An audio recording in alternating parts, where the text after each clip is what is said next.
क्या बार बार आपका IVF fail हो रहा है? हर बार एक उम्मीद लेके आप डॉक्टर के पास जाते हो, साइकिल शुरू करते हो, लेकिन निराशा हाथ आ रही है। तो बार बार आईवीएफ फेल होने के पीछे आपकी किस्मत या नसीब या लक ये कोई फैक्टर्स नहीं होते, उसके पीछे एक साइंटिफिक रीजन होता है। नमस्कार, मैं डॉक्टर रूपाली तांबे, आईवीएफ एंड फर्टिलिटी कंसल्टेंट, और मैं आज आपको बताने वाली हूँ कि बार बार आईवीएफ जो फेल हो रहा है उसके पीछे क्या कारण है और उसका हम क्या इलाज कर सकते हैं। तो आप इस चैनल को सब्सक्राइब कीजिए और आइए देखते हैं कि क्या कारण है बार बार आईवीएफ फेल होने का और क्या उसका समाधान हो सकता है।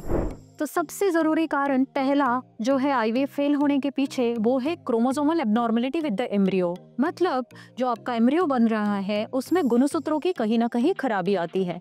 तो क्यों आती है ये खराबी?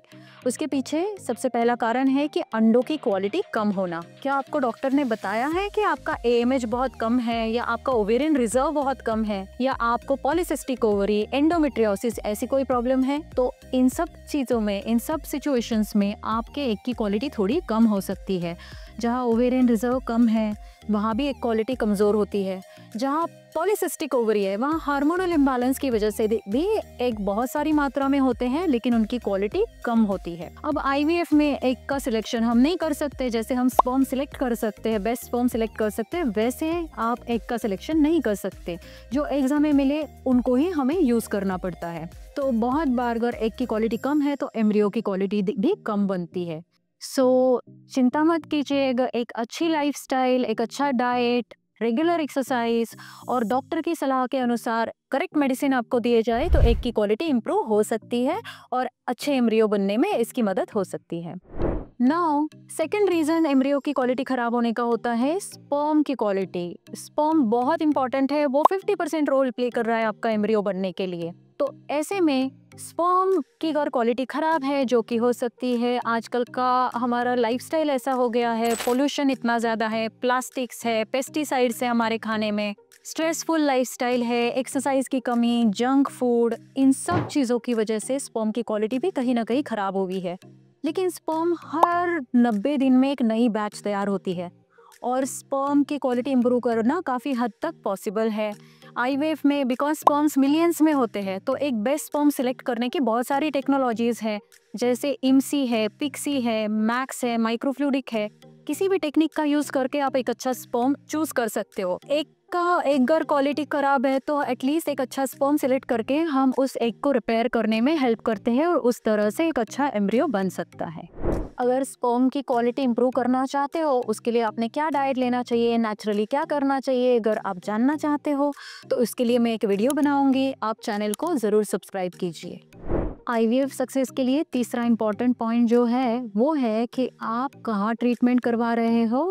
बिकॉज आपके दिए जाने वाले इंजेक्शंस कितने अच्छे क्वालिटी के हैं, उनका कोल्ड चेन कितना अच्छे से मेंटेन है, आपका स्टिमुलेशन कब शुरू हो रहा है, ये सारे डिसीजन बहुत इंपॉर्टेंट होते हैं। अच्छा स्टिमुलेशन साइकिल हो तो आपके नंबर ऑफ एग्स ज़्यादा मिलते हैं, और आईवीएफ में जितने ज़्यादा नंबर एग्स का मिलेगा उतने ज़्यादा एम्ब्रियोज बनेंगे और उतने अच्छे क्वालिटी के एम्ब्रियोज में सिलेक्ट कर पाओगे ट्रांसफ़र के लिए, जिससे कि आपको फर्स्ट साइकिल में ही सक्सेस मिलने के चांसेस बढ़ जाते हैं।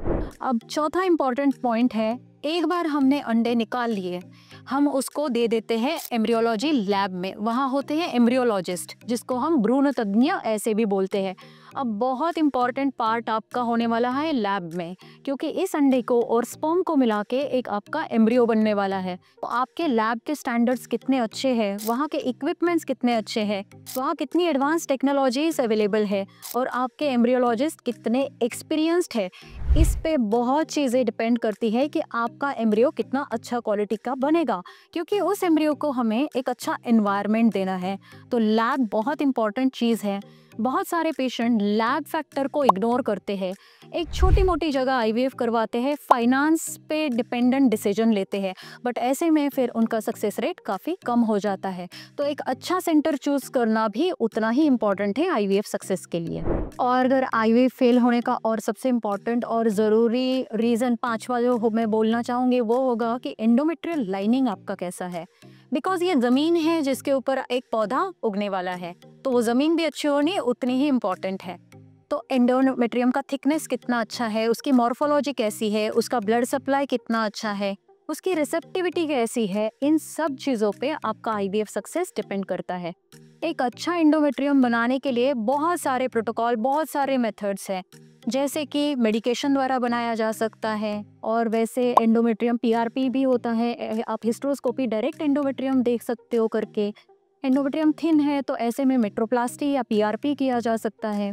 तो ऐसे करके एक सही मेडिकेशन दे के आपका एक अच्छा एंडोमेट्रियम लाइनिंग बना के फिर एक स्मूथ एम्ब्रियो ट्रांसफ़र किया जाता है, तब आईवीएफ की सक्सेस कई गुना बढ़ जाते हैं।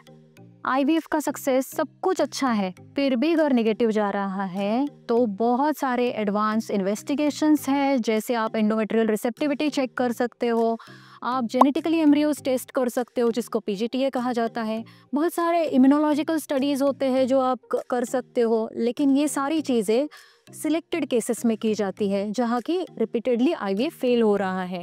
हम सबको ये इनिशियली फर्स्ट साइकिल में नहीं एडवाइस करते। तो एक मेथोडिकल अप्रोच हो और सही तरीके से अगर आप डॉक्टर के पास फॉलो करते हो और आपका साइकिल नेगेटिव होने के बाद भी आप फॉलोअप जारी रखते हो तो आपको आईवीएफ में सक्सेस ज़रूर मिलेगा। आखिर में आप मेरे से बोनस टिप्स जानना चाहते हो तो मेरी सलाह यही रहेगी, आप एक अच्छा आईवीएफ सेंटर चूज़ कीजिए, हड़बड़ी मत कीजिए, पहले पूरा रिसर्च करके जहाँ का सक्सेस रेट अच्छा है ऐसा आप एक सेंटर चूज़ कीजिए।